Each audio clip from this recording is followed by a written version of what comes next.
एक बड़े व्यक्ति की पहचान उनके पास कितने नौकर हैं इससे पता चलता है, लेकिन प्रभु यीशु इससे जस्ट उल्टा करके बताते हैं। वे कहते हैं, मैं सेवा कराने नहीं सेवा करने आया हूं। प्रभु यीशु की दृष्टि में, ईश्वर की दृष्टि में महान व्यक्ति की पहचान सेवा कराने का नहीं बल्कि सेवा करने का, सेवक बनने का। आइए हम प्रभु यीशु के जीवन और उनकी शिक्षा से इस महत्वपूर्ण बात को सीखें, महान बनने का रहस्य।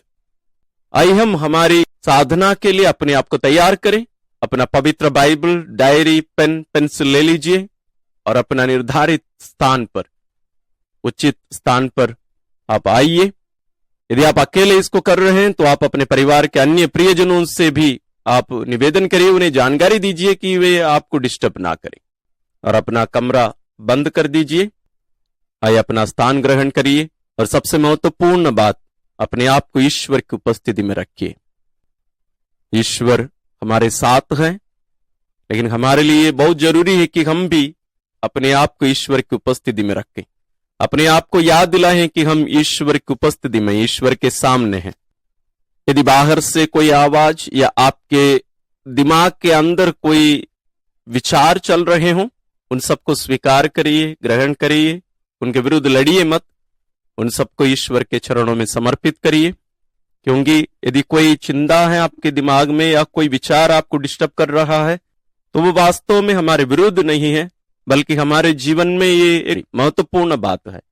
तो उसको, वो भले सकारात्मक हो या नकारात्मक हो, उनके ईश्वर के चरणों में रखिए। उनके चरणों में रखकर कहिए, प्यारे पिता, ये मुझे डिस्टर्ब कर रहा है, या मैं इस बात से चिंतित हूं, मैं आपके चरणों में, आपके हाथों में सौंपता हूं। अर्पित करिए और आप अनुभव करेंगे अभी आपको वो डिस्टर्ब नहीं करेगा। तो आइए हम शुरू करें।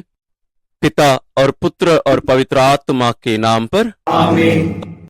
हे परम पावन दयालु पिता, हम तेरी स्तुति और आराधना करते हैं, तेरी महिमा गाते हैं, तेरा जय जयकार करते हैं। प्यारे पिता, तेरा प्रेम कितना अद्भुत है कि हमने रे मनुष्यों को अपने समान बनाया और अपने से ज्यादा हमसे प्यार किया, इसलिए अपने इकलौते पुत्र को हमारे लिए, हमारे मुक्तिदाता के रूप में, हमारे बदले में मरने के लिए भेज दिया। परम पावन दयालु पिता, तेरे प्रेम के लिए तुझे धन्यवाद देते हुए हम तेरे पावन चरणों में आए हैं, तेरे पुत्र के समान बनने के लिए, उनसे ही सीखने के लिए। प्यारे पिता, यह अनुग्रह, यह वरदान, यह अवसर तू स्वयं हमें प्रदान कर रहा है, इसके लिए हम तुझे धन्यवाद देते हैं। हे पवित्र आत्मा ईश्वर, तो हमारे शरीर में निवास करता है, हमें कृपा दीजिए, हमें आलोकित करिए, ताकि हम सभी प्रभु यीशु की बातों को सुन सकें, समझ सकें और उनके पच्छिनों पर सेवा की राह पर चल सकें। हे प्रभु यीशु क्रिस्त, तो आज भी हमारे बीच में रहता है, हमें सिखाता है कि हमें क्या करना चाहिए, कैसे करना चाहिए, जैसे तूने अपने प्रेरितों को सिखाया। हे प्रभु, हमें कृपा दीजिए कि हम सभी आपकी बातों को सुन सकें, समझ सकें और तेरे पच्छिनों पर चलकर तेरे समान बन सकें। ये हमारी प्यारी मां मरियम, सभी संतों, स्वर्गदूतों, हमारी सहायता कीजिए, हमारी मदद कीजिए, हमारे लिए ईश्वर से प्रार्थना करी। हम ये प्रार्थना करते हैं अपने प्रभु क्रिस्त के द्वारा, आमीन। आज की साधना के लिए हम जो पाठ चुने हैं वो है संत मत्ती रचित सुसमाचार अध्याय 20, पद संख्या 20 से 28। The gospel according to Saint Matthew chapter 20 verses from 20 to 28। उस समय जबदी के पुत्रों की माता अपने पुत्रों के साथ ईसा के पास आई और उसने दंडवत कर उनसे एक निवेदन करना चाहा। ईसा ने उससे कहा, क्या चाहती हो? उसने उत्तर दिया, ये मेरे 2 बेटे हैं, आप आज्ञा दीजिए कि आपके राज्य में एक आपके दाएं बैठे और एक आपके बाएं। ईसा ने उनसे कहा, तुम नहीं जानते कि क्या मांग रहे हो। जो प्याला मैं पीने वाला हूं, क्या तुम उसे पी सकते हो? उन्होंने उत्तर दिया, हम पी सकते हैं। इस पर ईसा ने उनसे कहा, मेरा प्याला तुम पीओगे, किंतु तुम्हें अपने दाएं या बाएं बैठने का अधिकार मेरा नहीं है। वे स्थान उन लोगों के लिए हैं जिनके लिए मेरे पिता ने उन्हें तैयार किया है। जब 10 प्रेरितों को यह मालूम हुआ तो वे दोनों भाइयों पर क्रोध हो गए।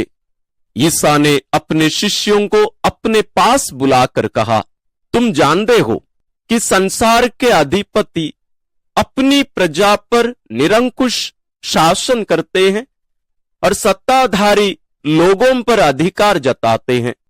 तुम में ऐसी बात नहीं होगी। जो तुम लोगों में बड़ा होना चाहता है वह तुम्हारा सेवक बने, और जो तुम में प्रधान होना चाहता है वह तुम्हारा दास बने। क्योंकि मानव पुत्र भी अपनी सेवा कराने नहीं बल्कि सेवा करने तथा बहुतों के उद्धार के लिए अपने प्राण देने आया है।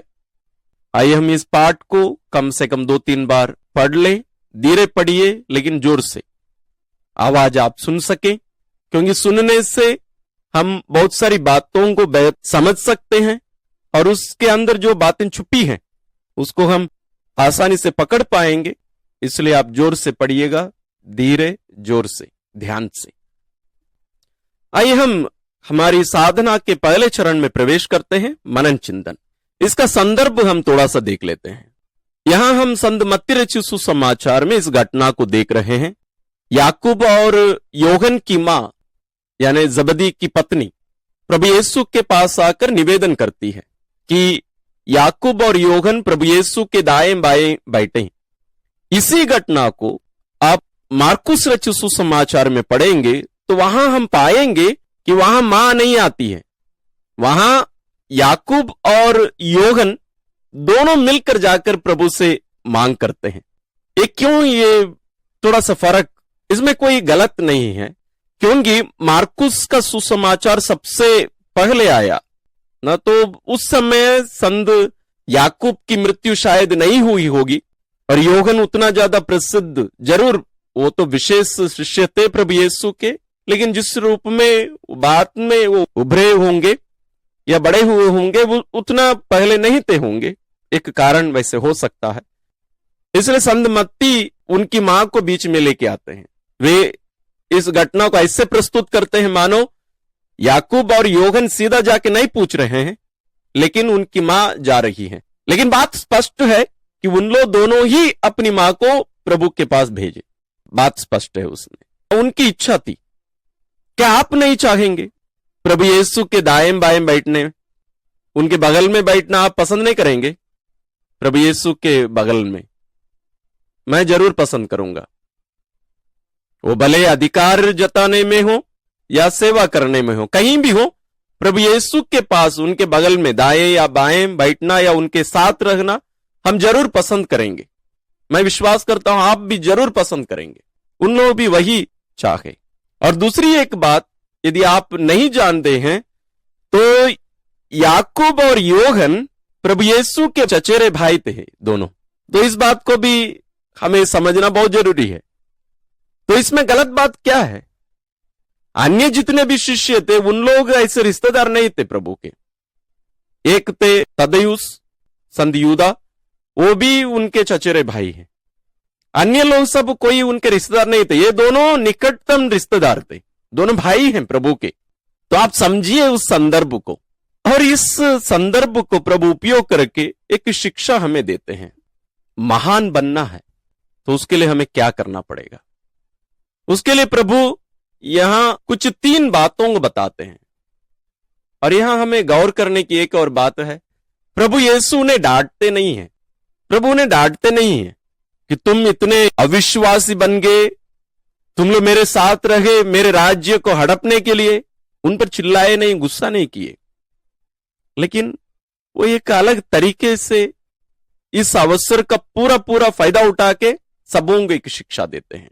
यहां प्रभु महान बनने के लिए 3 कार्य करने के लिए कहते हैं। एक ही मार्ग है लेकिन 3 कार्य उस मार्ग में हमें करना है।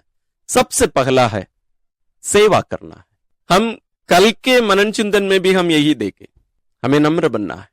यहां उस बात को और भी प्रभु स्पष्ट कर रहे हैं, हमें सेवक बनना है, हमें सेवा करना है। पहला कार्य सेवा करना, दूसरा कार्य देना, अपने आप को देना, तीसरा है अपने आप को भूल जाना। बहुत सरल है ना, सेवा करना, अपने आप को देना, और तीसरा अपने आप को भूल ही जाना है कि मैं जीवित हूं। क्यों? जो व्यक्ति अपने आप को सुरक्षित रखना चाहता है, मतलब अपने आप को बड़ा बनाना चाहता है, वो ये तीनों कार्य नहीं कर सकता।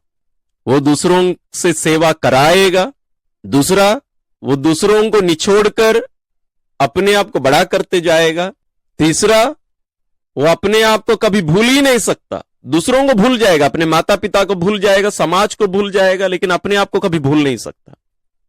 प्रभु यीशु जो मार्ग दिखा रहे हैं वो जस्ट उसका ऑपोजिट है। प्रभु चाहते हैं कि हम पूर्ण रूप से उन पर भरोसा। प्रभु यीशु को देखिए, वे स्वयं ईश्वर, वो क्या किए? हर क्षण हर पल अपने पिता पर निर्भर रहे।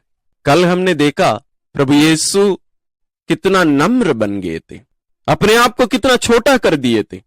वास्तव में उनमें ये शक्ति थी, ये क्षमता थी कि वे अपने पिता की ईश्वर की बराबर कर सकते थे, लेकिन उस अधिकार को वे जताए नहीं, वो नम्र बनते गए। यहां आज भी हम जो सुसमाचार चुने हैं हमारे मनन चिंतन के लिए, हमारी साधना के लिए, यहां भी हम देखते हैं संत मत्ती रचित सुसमाचार अध्याय 20 पद संख्या 28 में, मानव पुत्र भी अपनी सेवा कराने नहीं बल्कि सेवा करने तथा बहुतों के उद्धार के लिए अपने प्राण देने आया है। प्रभु यीशु याकूब और योहन से प्रश्न पूछे थे ना, क्या तुम जो प्याला मैं पीने वाला हूं उसको पी सकते हो? उन लोग बोले हां, हम लोग पी लेंगे। वो प्याला क्या था? प्रभु यीशु का दुख भोग और उनकी मृत्यु, वही है उनका प्याला।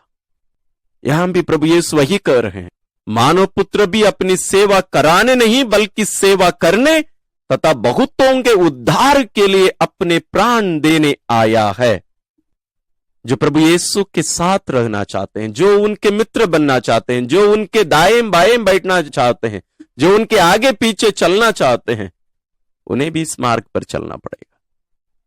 उनका ना केवल दूसरों का सेवक बनना है बल्कि अपने आप को देना है, दूसरों के उद्धार के लिए, दूसरों की मुक्ति के लिए अपने आप को दे देना।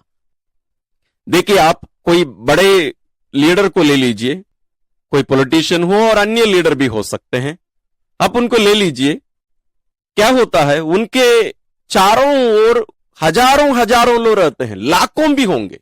आप कोई भी बड़े नेता को ले लीजिए, वहां आप देखेंगे उनके नजदीक जाते जाते उनके विशेष व्यक्ति वहां देखने को मिलेंगे।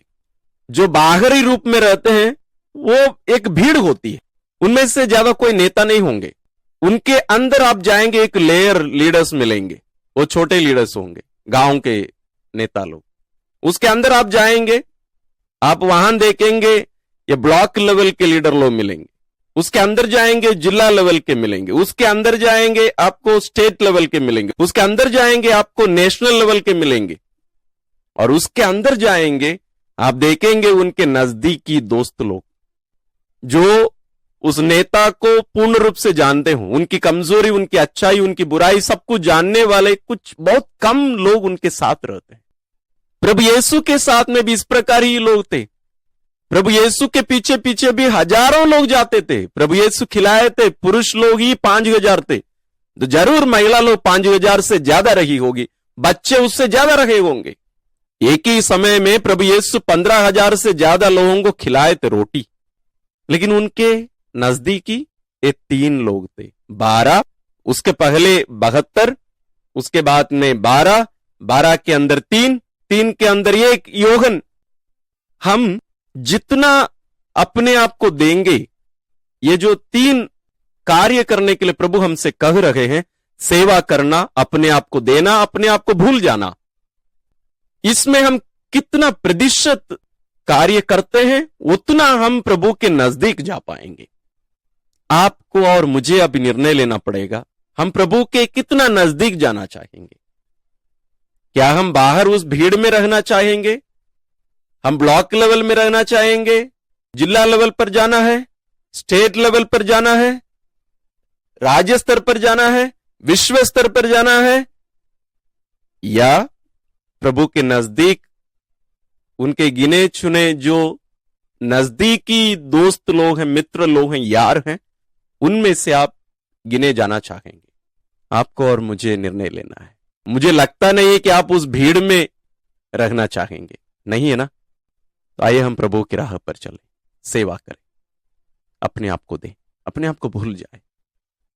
तो फिर याद किसको रखेंगे? याद रखे बिना हम कैसे जिएंगे? प्रभु यीशु के राह पर चले। प्रभु यीशु अपने आप को पूर्ण रूप से पिता के हाथ में अर्पित कर दिए थे। उनकी इच्छा पूरी करना ही मेरा भोजन है, प्रभु ने कहा। हर मोड़ पर हम प्रभु के जीवन में देखते हैं, प्रभु अपनी पहचान, अपना जीवन का अस्तित्व, अपना एक्सिस्टेंस अपने पिता के ऊपर ही रख दिए थे। उनका पिता के साथ संबंध ही सब कुछ था। जैसे एक बच्चा जो मां के गर्भ में है, हम जानते हैं उधर नाभि में वो बच्चा जुड़े रहता है मां के साथ। उसी प्रकार प्रभु यीशु अपने पिता के साथ हमेशा जुड़े रहे। आप जस्ट कल्पना करके देखिए, उस पाइप थोड़ा सा बीच में कहीं कट जाए या दब जाए, बच्चा मर जाता है। हमारी पहचान, हमारा अस्तित्व भी ऐसे खत्म हो जाता है जब ईश्वर के साथ हमारा संबंध टूट जाता है, कमजोर हो जाता है। यदि हमें भी प्रभु के नजदीक जाना है, उनके प्रिय बनना है, तो हमें भी प्रभु यीशु के मार्ग पर चलना है। क्या क्या करना है? सबसे पहला सेवा करना, दूसरा अपने आप को देना, तीसरा अपने आप को भूल जाना। गिनती करते नहीं रहना है कि मैं अपने आप को कितना दिया हूं पूर्ण रूप से। तो फिर किसको ध्यान में रखकर जीना है? प्रभु को, अपने मित्र, जिसने कहा इससे बड़ा प्रेम किसी का नहीं कि कोई अपने मित्रों के लिए अपने प्राण अर्पित कर दें। क्या आप उनका मित्र बनना चाहते हैं?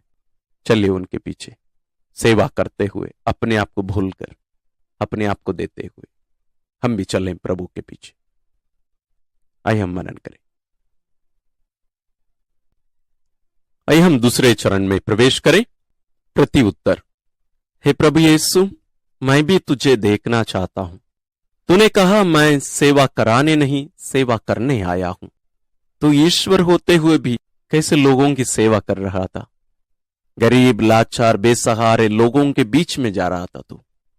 जरूर जहां प्रचार प्रसार करता था, लोग अपने प्रियजनों को तेरे पास लेके भी आया करते थे, लेकिन तू अपने घर में कभी नहीं रहा। तो अपना घर द्वार पूरा छोड़ दिया था। 3 वर्ष तक तो लोगों के बीच में रहा।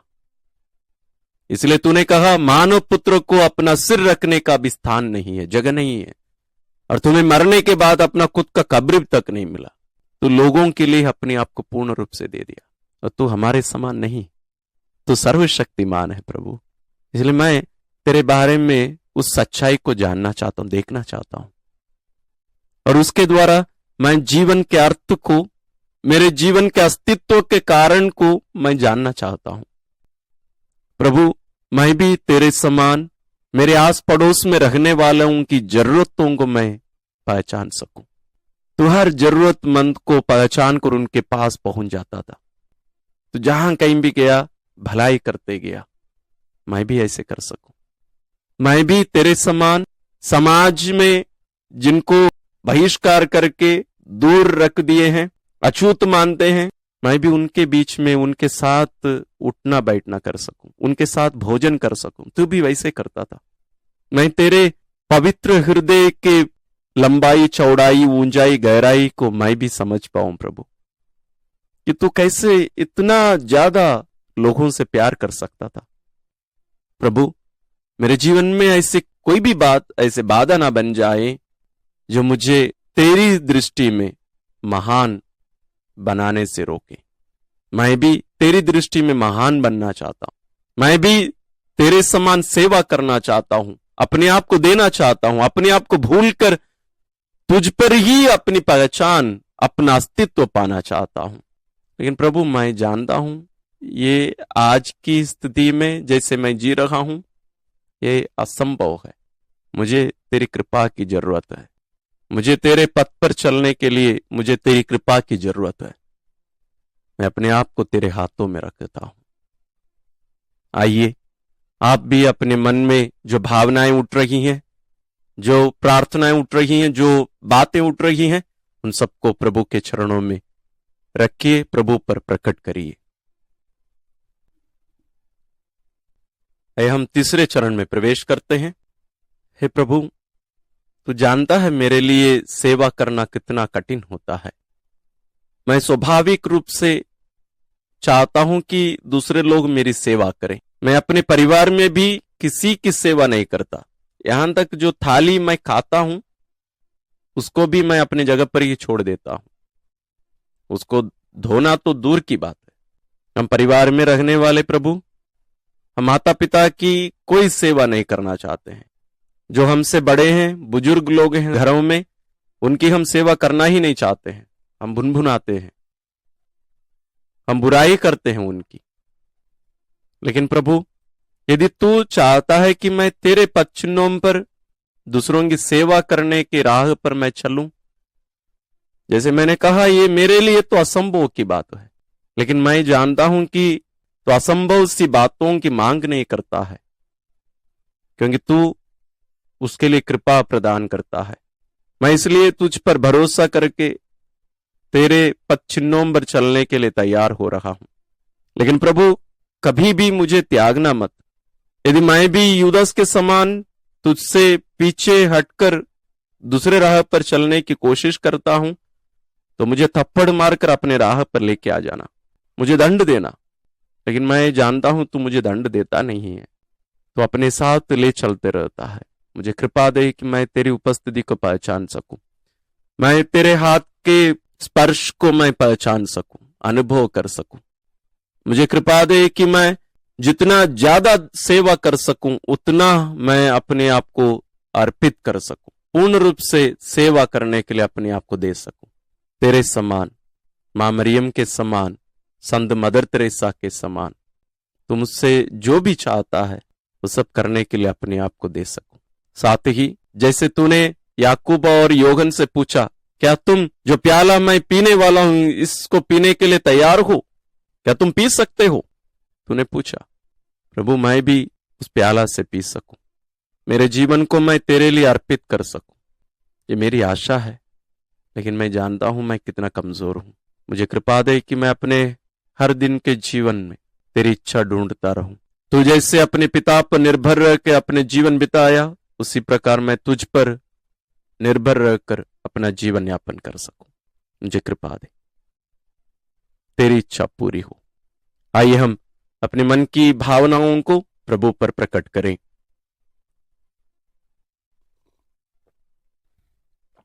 आइए हम हमारी साधना के चौथे चरण पर प्रवेश करते हैं, निर्णय लेना या संकल्प लेना। आज की इस साधना में हम बहुत सारी बातों को सीखे हैं। जरूर ये 3 कार्य हमें करना चाहिए: सेवा करना, अपने आप को देना और अपने आप को भूल जाना। इसको किस रूप में हमें करना चाहिए, उसको कॉन्क्रीट निर्णय आप लीजिए। सेवा आप कैसे करेंगे? यदि आप परिवार में हैं, आप परिवार में लोगों की सेवा कैसे करेंगे? आप यदि कहीं समाज में कोई गवर्नमेंट जॉब में है, वहां आप कैसे सेवा करेंगे? कोई प्राइवेट जॉब में है, आप कैसे आप सेवा करेंगे? यदि आप कोई स्टूडेंट हैं, आप कैसे सेवा करेंगे?